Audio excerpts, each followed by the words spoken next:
Évidemment, la faim, j'en ai pas encore parlé, mais la faim va être quelque chose de permanent et d'épouvantable. L'estomac crie famine,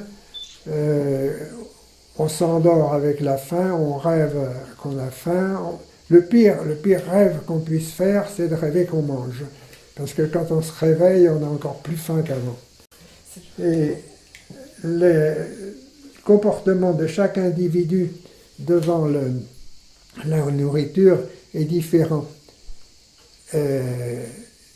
Certains se jettent goulûment sur la nourriture et l'avalent à une vitesse effrayante, ce qui est évidemment mauvais parce que le métabolisme ne répond pas, ne fonctionne pas et le résultat n'est pas du tout en rapport. Donc, si on veut tenir, il va falloir faire tout doucement, manger doucement, mastiquer énormément, et ce qui est très difficile quand on a faim, j'en reconnais.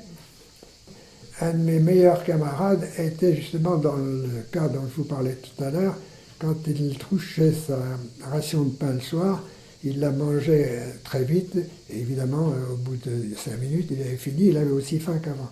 Alors, conscient de ce phénomène-là, comme j'étais un peu plus costaud que lui, je lui prenais sa ration de pain et après je la découpais en petits morceaux que je lui donnais à manger petit à petit.